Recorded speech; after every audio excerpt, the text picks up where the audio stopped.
Assalamualaikum warahmatullahi wabarakatuh. Perkenalkan, nama saya Nur Izatul Kharisma, NIM D04219009. Sini kita akan membahas materi tentang relasi dan fungsi beserta cara penyajiannya. Nah, materi ini tuh berada pada kelas 8 dengan KD dan tujuan pembelajarannya. KD 3.3 yaitu mendeskripsikan dan menyatakan relasi dan fungsi dengan menggunakan berbagai representasi, kata-kata, tabel, grafik, diagram, dan persamaan. KD 4.3 menyelesaikan masalah yang berkaitan dengan relasi dan fungsi dengan menggunakan berbagai representasi.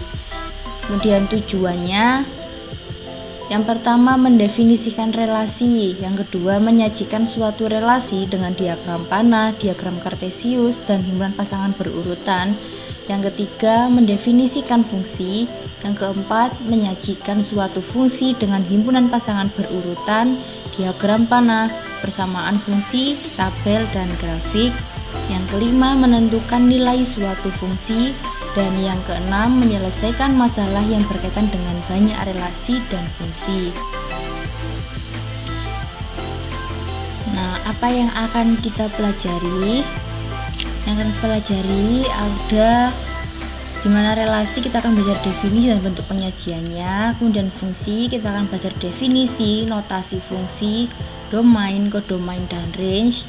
Kemudian menentukan banyaknya fungsi, bentuk penyajian fungsi, fungsi linier, dan korespondensi satu-satu. Yang pertama, relasi beserta cara penyajiannya. Definisi relasi, hubungan antara anggota himpunan A dengan anggota himpunan B. Misalnya 3 faktor dari 12, 7 lebih dari 3.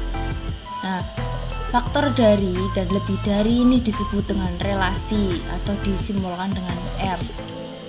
Kemudian bentuk penyajian relasi ada 3, yaitu diagram panah, diagram kartesius, dan himpunan pasangan berurutan.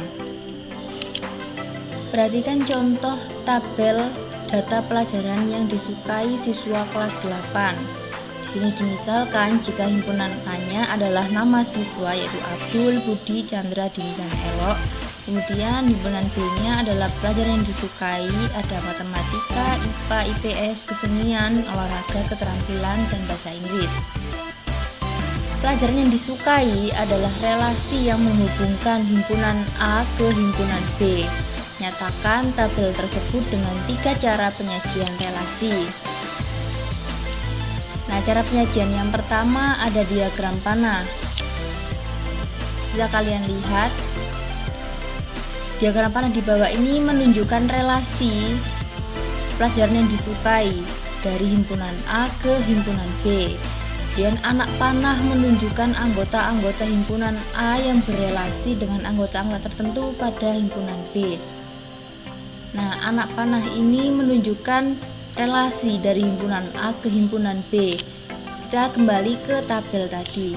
Di sini kan Abdul menyukai matematika dan IPA.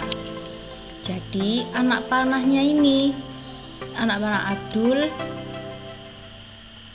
ke matematika dan ke IPA. Kemudian kalau Budi, tadi kan suka IPS, IPA, IPS, dan kesenian. Jadi Budi, arah panahnya Budi ke IPA, ke IPS, dan ke kesenian. Begitupun seterusnya. Paham kan? Oke, selanjutnya ada diagram kartesius. Anggota-anggota himpunan A berada pada sumbu mendatar. Sumbu mendatar ini adalah himpunan A, di mana himpunan A tadi adalah nama-nama siswa kan. Kemudian anggota-anggota himpunan B berada pada sumbu tegak. Sumbu tegaknya tadi pelajaran yang disukai. Nah, kemudian setiap pasangan anggota himpunan A yang berelasi dengan anggota himpunan B dinyatakan dengan titik atau nokta. Tadi Abdul kan menyukai matematika dan IPA. Oke, Abdul menyukai matematika. Nah, perpotongan antara garis Abdul ke matematika dari sumbu mendatar ke sumbu tegak. Nah, potongannya ini kita simbolkan dengan titik atau nokta. paham kan? Jadi Abdul dan matematika, kemudian Abdul menyukai IPA, Budi tadi menyukai IPA IPS kesenian. Oke, Budi menyukai IPA, Budi menyukai IPS, dan Budi menyukai kesenian. Selanjutnya yang ketiga, yang terakhir ada himpunan pasangan berurutan. Apabila dinyatakan dengan pasangan berurutan, maka dapat ditulis sebagai berikut. Himpunan pasangan berurutan dari himpunan A ke himpunan B adalah Abdul matematika, Abdul IPA, Budi IPA. Jadi penulisan himpunan pasangan berurutan itu diawali dengan kurung kurawal dulu. Kita buka kurung kurawal dan nanti di akhir juga ditutup dengan kurung kurawal. Kemudian dalam kurung Abdul tadi kan pasangannya dengan matematika dan IPA. Jadi Abdul, matematika, kemudian Abdul, IPA, dan Budi tadi kan menyukai IPA, IPS, dan kesenian. Budi, IPA, Budi, IPS, Budi, kesenian, dan seterusnya sampai dengan elok dan keterampilan. Jangan lupa ditutup dengan kurung kurawal. Oke, masih paham? Lanjut, kita akan belajar tentang fungsi beserta cara penyajiannya.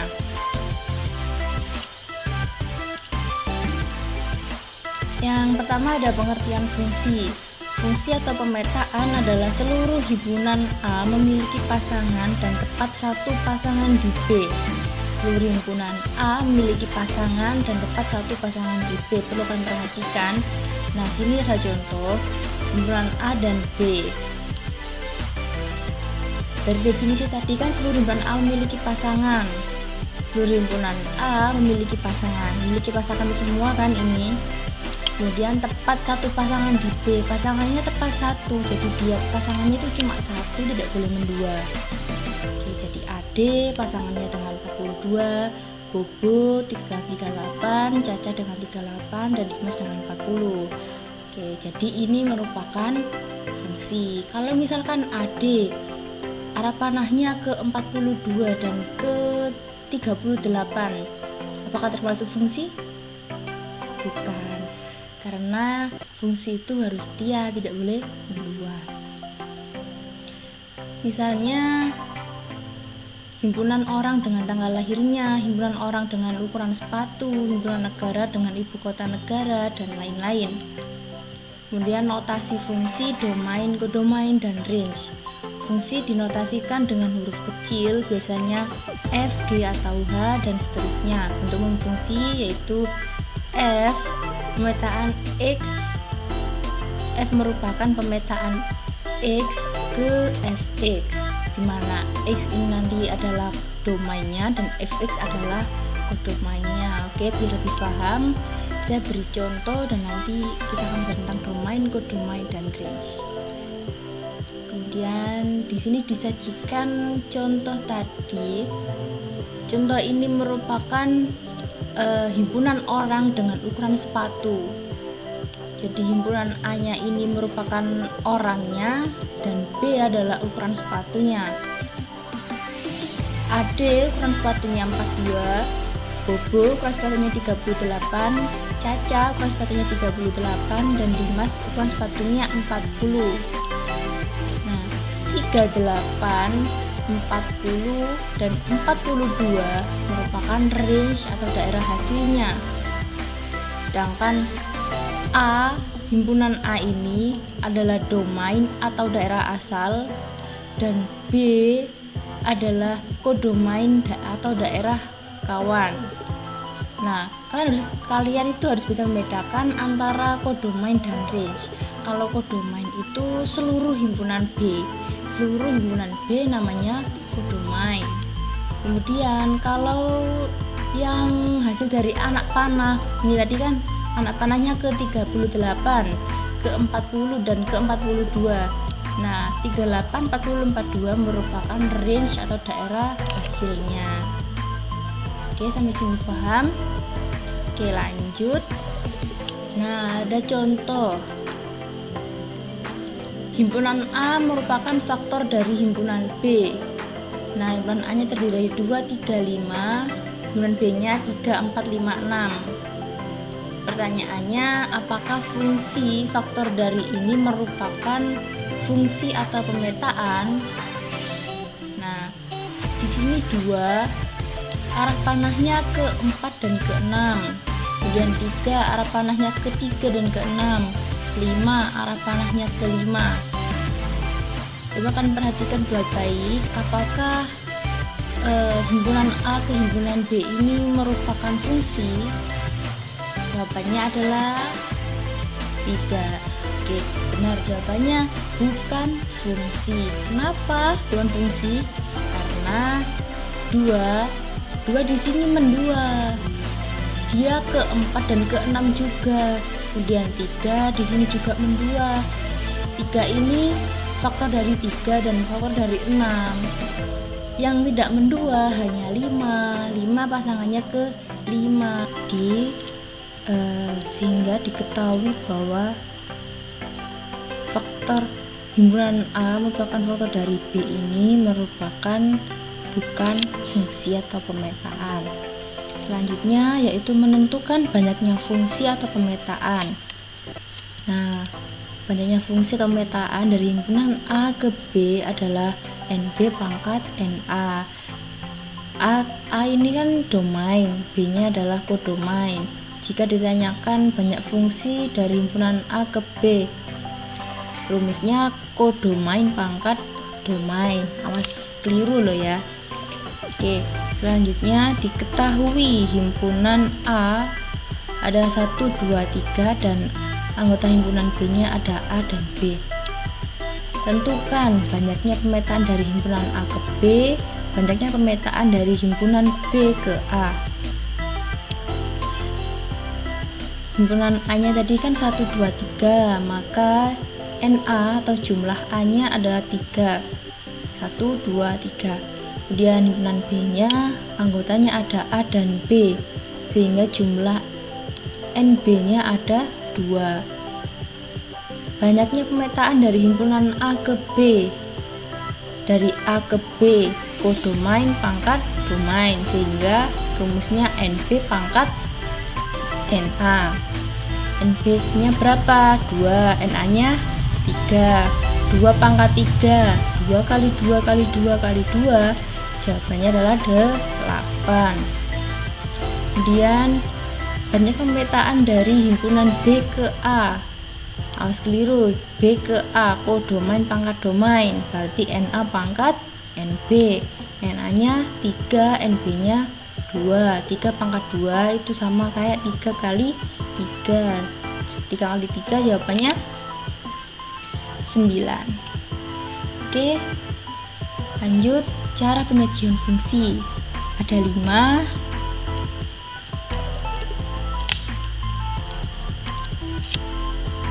Yang pertama himpunan pasangan berurutan, yang kedua diagram panah, yang ketiga persamaan fungsi, yang keempat tabel, dan yang kelima adalah grafik.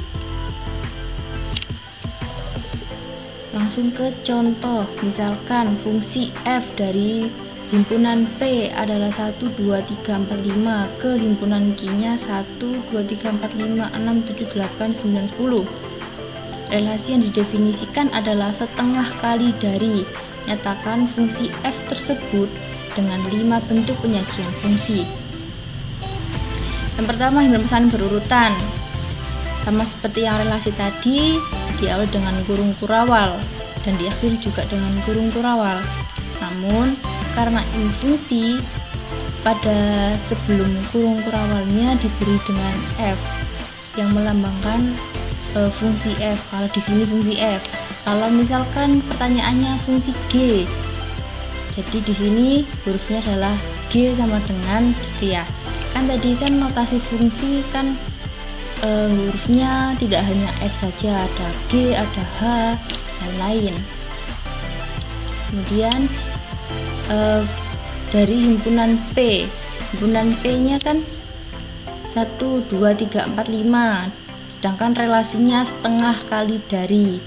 Nah, 1 ini setengah kali darinya berapa? Setengah kali dari itu setengahnya 1, setengahnya dari 2, 2 setengahnya dari 4, 3 setengahnya dari 6, 4 setengahnya dari 8 dan 5 setengahnya dari 10, sehingga diperoleh urutan berurutannya 1 dan 2, 2,4, 3,6, 4,8 dan 5,10. Yang kedua ada diagram panah. Nah,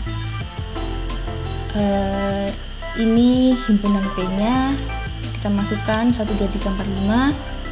Himpunan Q-nya tadi kan 1 sampai 10 dimasukkan, tulis semua. Nah, relasinya setengah kali dari. Tadi kan dari 1 pasangannya dengan 2, 1 setengahnya dari 2. Kemudian 2 setengahnya dari 4, sehingga arah panahnya 2 ke 4, 3 ke 6, 4 ke 8 dan 5 ke 10. Gampang kan? Oke, lanjut. Ini agak rumit dikit. Persamaan fungsi, misal anggota P disebut X dan anggota Q disebut Y, maka X sama dengan setengah Y. Kenapa bisa? X itu kan permisalan dari P, kemudian Y permisalan dari X, dari Q maksudnya, maaf. Kemudian setengah merupakan relasi. Nah, X tadi kan X nya misalkan 1,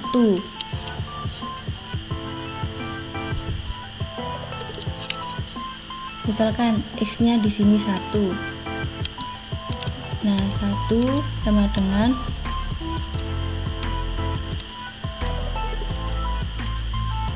setengah dikali Y nya berapa? Y nya tadi kan 2, 1 setengahnya dari 2 kan. Oke, ini dikali. Nah, 2 dicoret, habis kan? 1 sama dengan 1. Benar kan? 1 ya sama dengan 1.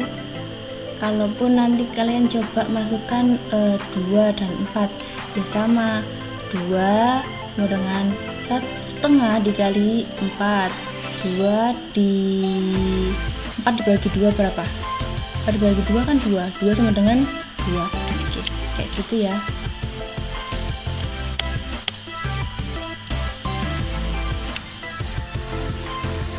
Oke, lanjut. Kemudian dicari nilai Y-nya. Nilai Y-nya, kalau cari nilai Y, setengahnya kita pindah ke ruas kiri. X dibagi setengah sama dengan Y. Karena di sini perkalian, pindah jadi pembagian. Dan pembagian kita rubah jadi perkalian, sehingga setengahnya dibalik. Sehingga diperoleh X dikali 2/1 sama dengan Y. X dikali 2, 2X. 2X dibagi 1, ya 2X. 2X sama dengan Y. Kemudian kita tukar posisi. Y nya kita taruh depan, 2X nya kita taruh belakang. Dari X setengah Y tadi kita dapatkan Y nya sama dengan 2X.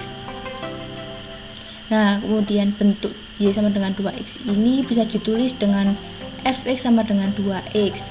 Jadi kita tinggal rubah Y sama menjadi Fx karena Y itu sama dengan Fx, sehingga kita tinggal rubah saja. Fx sama dengan 2X untuk setiap X anggota P, karena ini persamaan fungsi sehingga di sini adalah bentuknya Fx. Kemudian yang keempat, tabel. Nah, tabel ini mudah banget. Kita di sini tinggal memasukkan dimana yang baris pertama ini merupakan domain dan baris kedua adalah kodomain. Domainnya tadi kan disimbolkan dengan X. Nah, tadi anggota domainnya 1, 2, 3, 4, 5. Kemudian pasangannya 1 tadi kan 2, pasangannya 2, 4, 3, 6, 4, 8, 5, 10. Oke, gampang kan? Fx ini tadi kan sama dengan Y, sama dengan Q juga tuh. Jadi dituliskan di sini X dan Fx. Kemudian yang kelima ada grafik.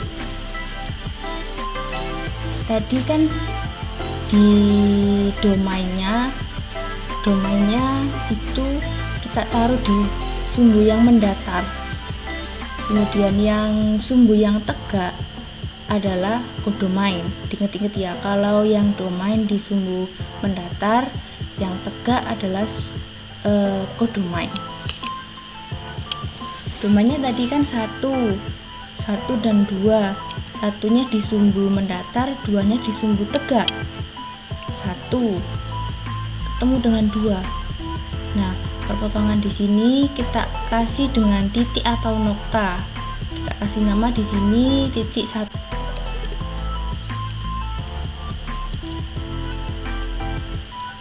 Kita kasih di sini titik 1. Kita kasih nama di sini titik ini titik 1,2. Kemudian 2 dan 4 nanti ketemu titiknya di sini. Kemudian 3 dan 6 ketemu titiknya nanti di sini, dan seterusnya sampai 5 dan 10. Kemudian kita tarik garis seret. Nah, garis ini punya nama juga. Nama garis ini adalah fx sama dengan 2x. Ini kita peroleh tadi ya. Kemudian ada fungsi linier. Fungsi linier dinyatakan dengan rumus fx sama dengan ax plus b, dengan a tidak sama dengan 0 dan ab bilangan real. Contohnya, suatu fungsi linier f memiliki nilai 5 saat x sama dengan 1 dan memiliki nilai 1 saat x sama dengan min 1. Disuruh menentukan rumus fungsinya. Nah, di sini tadi kan f1 sama dengan 5. Kemudian kita masukkan terus persamaan fungsinya ax plus b. X nya kita ganti jadi 1 karena di sini f sama dengan 1. Jadi a dikali 1 tambah b sama dengan 5. A kali 1 a ditambah b sama dengan 5. A plus b sama dengan 5 adalah persamaan pertama. Kemudian yang kedua, f min 1 sama dengan 1. Sama seperti tadi, ax plus b, x nya kita ganti dengan min 1. A dikali min 1 min a plus b sama dengan 1, diperoleh persamaan kedua. Kemudian kita eliminasi persamaan 1 dan 2 nya. Nah, persamaan 1 kita masukkan dan persamaan 2 kita eliminasi, berarti dikurangi. 5 dikurangi 1, 4. Kemudian b dikurangi b, habis kan. A dikurangi a, negatif ketemu negatif jadi positif. A ditambah a sama dengan 2a sama dengan 4. Oke, nilai a nya ada 2. 4 dibagi 2 kan, hasilnya 2. Kemudian substitusikan a sama dengan 2 ke salah satu persamaan. Misalkan kita masukkan ke persamaan 1, a plus b sama dengan 5. A nya kita ganti 2. Kemudian 2 nya pindah ruas ke kanan, jadi 5 dikurangi 2, b nya diperoleh 3. Kemudian karena dia diperoleh nilai a dan b nya, kita masukkan ke rumus fungsinya. Rumus fungsinya kan tadi ax plus b. Nah, a sama b nya ini kan diperoleh nilainya, jadi kita ganti fx sama dengan 2x plus 3. Oke, paham? Kemudian yang terakhir ada korespondensi 1,1. Korespondensi 1,1 merupakan relasi khusus yang memasangkan setiap anggota himpunan A dengan tepat satu anggota himpunan B dan begitu pun sebaliknya. Dengan demikian, banyaknya anggota himpunan A dan himpunan B haruslah sama atau bisa ditulis dengan NA sama dengan NB sama dengan N. Ingat ya, tadi N menyatakan jumlah. Oke, menentukan banyak korespondensi 1,1, rumusnya adalah N dikali N-1 dikali N-2 dikali sampai dengan dikali 1. Nah, langsung ke contohnya. Ada himpunan A dan B. Kita kembali ke definisinya tadi. Korespondensi 1 adalah relasi khusus yang memasangkan setiap anggota himpunan A. Memasangkan setiap anggota himpunan A. Nah, setiap anggotanya ini sudah punya pasangan kan? Kemudian dengan tepat satu. pasangannya cuma satu semua kan, ini tepat satu semua. Oke, jadi ini koresponden satu-satu. Dan begitupun sebaliknya, B-nya juga gitu, B-nya harus habis dipasangkan semua dan harus ada satu, hanya ada satu pasang. Nah, karena semua anggota himpunan A dan B-nya harus memiliki pasangan dan hanya satu, sehingga jumlah anggota A dan B itu harus sama. Oke, paham? Nah, kemudian pertanyaannya, berapa banyak koresponden satu yang mungkin terjadi dari himpunan A ke B? Ketahui NA sama dengan NB sama dengan 3. Jumlahnya ada 3 ya, 1, 2, 3, 1, 2, 3. Banyaknya koresponden satu yang mungkin terjadi dari himpunan A ke B. N dikali N-1 dikali N-2. Ini tadi kan 3. Oke, 3 dikurangi 2, 3 dikurangi 1, 2, 3 dikurangi 2, 1, 3 dikali 2, 6 kali 1, 6. Jadi banyak koresponden satu yang mungkin dari himpunan A ke B ada 6. Terakhir ada latihan soal. Coba kalian kerjakan 4 soal ini. Yang pertama ini ada soal tentang relasi. Kalian disuruh menyatakan relasi ke dalam 3 bentuk relasi, 3 bentuk penyajian relasi. Yang kedua ada fungsi. Kalian diminta untuk menyajikan ke dalam 4 bentuk macam itu fungsi. Ada 5, cuman yang satunya ini sudah dipakai untuk soal, kan ada pasangan berurutan. Nah, ini sudah masuk ke soal sehingga tinggal 4. Oke. Dan yang ketiga menentukan rumus fungsi, yang seperti tadi mencari nilai A dan B. Nanti kalau sudah ketemu tinggal dimasukkan ke rumus fungsinya, rumus umumnya. Yang keempat ada koresponden satu. Kita disuruh mencari banyaknya koresponden satu. Tadi kan N dikali N-1 dikali N-2, berarti kan ini 9 dikali 9-1 berapa? 8. Kemudian 9 dikurangi 2, 7 kan. Nah, begitu pun seterusnya sampai dengan dikali dengan 1. Jadi 9 dikali 8 kali 7 kali 6 kali 5 kali 4 kali 3 kali 2 kali 1. Nah, kemudian nanti kalian hitung berapa hasilnya. Oke, itu saja. Terima kasih sudah mendengarkan dengan baik, sudah mendengarkan sampai akhir juga. Saya akhiri. Wassalamualaikum warahmatullahi wabarakatuh. Terus semangat belajar ya. Bye bye.